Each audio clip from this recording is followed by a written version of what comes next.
When two cops take the stand, convinced their lies will tip the scales in their favor, they have no idea the person they just framed carries a CIA clearance. What follows? It turns their entire world upside down. Atlanta moved the way it always did on a Monday morning, fast, yet somehow stuck in place. The streets hummed with honking horns, muffled chatter, and the occasional sigh of a commuter running low on both patience and caffeine. The scent of fresh coffee mixed with exhaust fumes, painting a picture of organized chaos. Jasmine Carter, however, had no time for the symphony of the city. She stepped out of her sleek black sedan, heels clicking against the pavement with a confidence that left no room for hesitation. No doubt.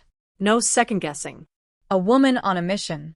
The Thompson Federal Courthouse loomed ahead, gray, imposing, the kind of place where justice was supposed to reside. But Jasmine knew better. Justice didn't live here. It was merely an occasional visitor, usually arriving in handcuffs. She adjusted the strap of her leather briefcase, its weight a familiar anchor in her hand. Inside?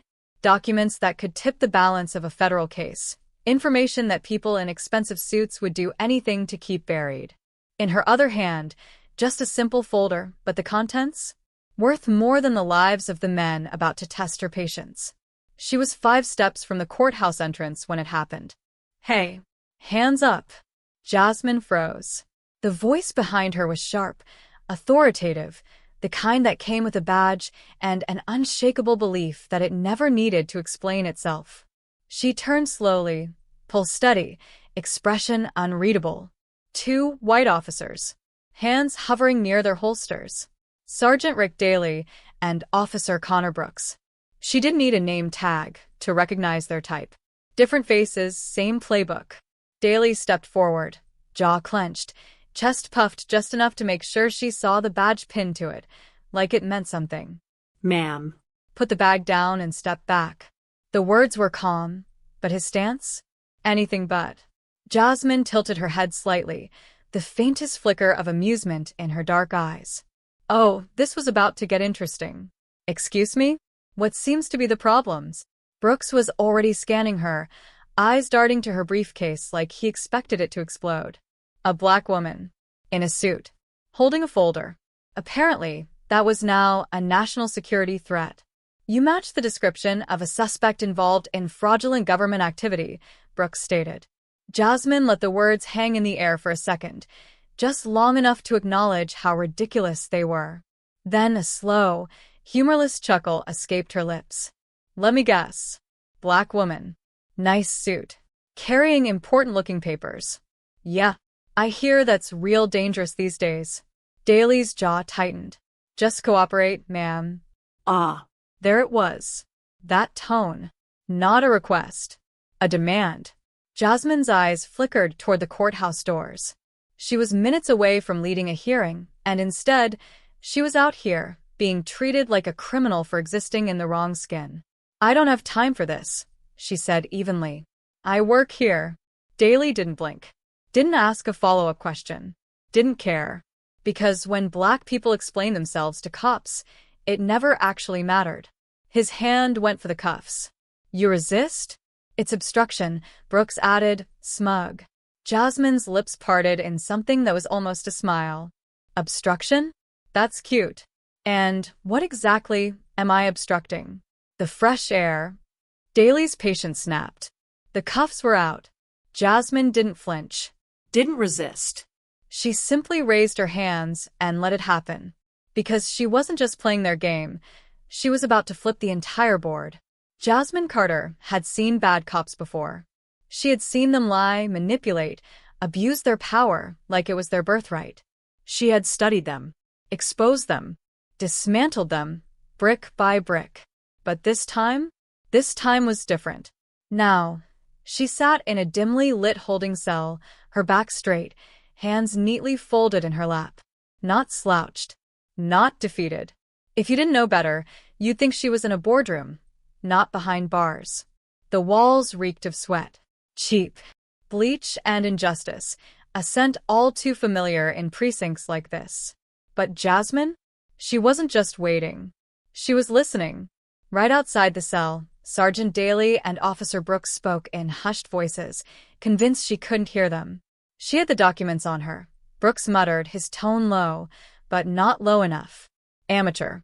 Daly exhaled sharply. We just say she tried to pass them off as real clearance files. Jasmine's fingers tightened slightly against her knee. Oh.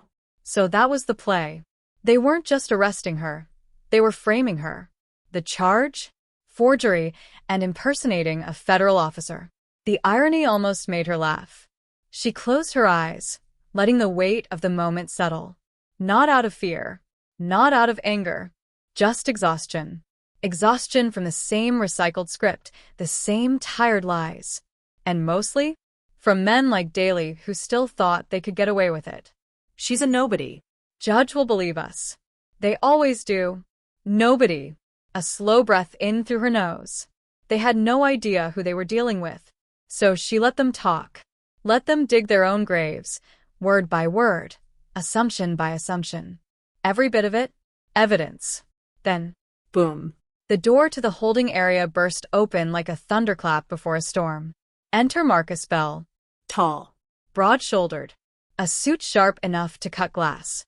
A black defense attorney whose reputation sent prosecutors into early retirement. He didn't just walk into rooms, he took ownership of them. And right now? This precinct belonged to him. Daly and Brooks stiffened, but Marcus didn't spare them a glance. He strode straight to Jasmine's cell. She's coming with me. Daly tensed. She's facing serious charges. Marcus barely blinked.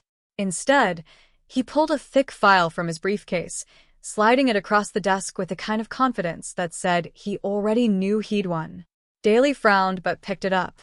What's this? Marcus leaned in slightly, voice low, deliberate, dangerous. Oh, just something from the Department of Justice. Daly's jaw clenched. Turns out Miss Carter isn't just some civilian. She's a consultant on federal security clearance cases. Silence. Brooks shifted uncomfortably. That doesn't mean she didn't. Marcus raised a single finger. Just one. Brooks shut up. Then Marcus let the silence stretch, the weight of it pressing down on them before he continued. And that fraudulent document you claim she had, he let the words linger, like a hunter watching prey realize it had already lost. It was for today's federal court hearing. Daly's face drained of color. Brooks swallowed hard. She didn't tell us, Brooks stammered. Jasmine finally spoke. Calm. Controlled. Deadly. Oh, I didn't. A slight tilt of her head. Must have slipped my mind, since I was thrown in cuffs before I could even open my mouth. Brooks wouldn't meet her eyes. Daly's jaw was tight, holding onto the only thing he had left, pride. We were just doing our job, he muttered. Jasmine studied him, head tilted, gaze piercing, like a scientist analyzing a lab rat. Oh, you think this is over? Daly and Brooks exchanged glances, but for the first time since they'd cuffed her, they felt it, that slow, suffocating realization. They had just made the worst mistake of their lives. Outside the Thompson Federal Courthouse, the air was thick with tension. Reporters crowded the steps, cameras flashing, microphones poised. Inside, the buzz of anticipation was electric, the kind that only comes before a public execution. And today? The executioners weren't the ones in uniform.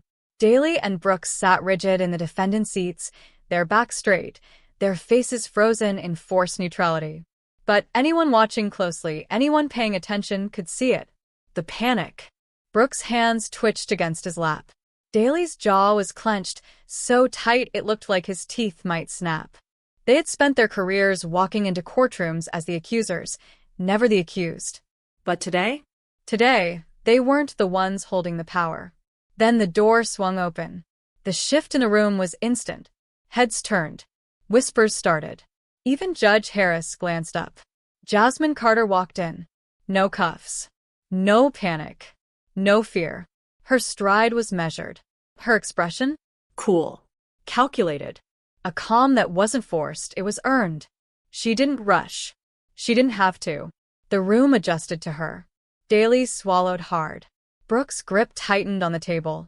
They had never seen her like this before. Unapologetic. Unchained.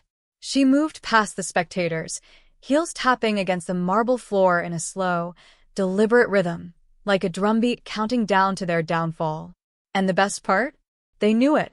She reached the witness stand, settled in without hesitation. Hands steady, she adjusted her blazer, crossed her legs, and looked straight ahead. Judge Harris, a seasoned woman with sharp eyes that had seen every trick in the book, leaned forward slightly. "Miss Carter, I understand you have something to present before the court?" Jasmine exhaled slowly. The room held its breath. Daly and Brooks stiffened. And then, she reached into her blazer pocket. Brooks flinched. Daly gritted his teeth. And in one swift, deliberate motion, she pulled out her CIA clearance badge. The room erupted. Gasps. Murmurs. A slow-building wave of realization crashing down all at once. Daly's face turned ghostly white. Brooks looked like someone had just pulled the ground out from under him. The DA scrambled, flipping through files, desperate for something, anything, to salvage this disaster. And Jasmine? She just smiled. Not big, not dramatic, just enough. Enough to say, "You played the wrong game with the wrong woman." Her voice, when she spoke, was calm, even. Cutting. "Your Honor, these men knowingly detained me under false charges, obstructed a federal investigation, and fabricated evidence against me." She let it settle, then leaned in slightly, her gaze locked onto Daly's. "But here's the best part." A pause. A beat. "I was already investigating them." Silence. Then chaos. The DA fumbled, scrambling to regain control. Judge Harris slammed her gavel. Spectators whispered. Attorneys muttered. But Daly and Brooks? They sat frozen, like men who had just realized they had been dead the moment they put those cuffs on her. Their careers? Shattered. Their power? Gone. Their future? Crumbling before their eyes. Jasmine stood, adjusting her blazer, gathering her things as if wrapping up a routine meeting. Because for her, this wasn't revenge. This was justice. She turned. No words. No second glance. She never did.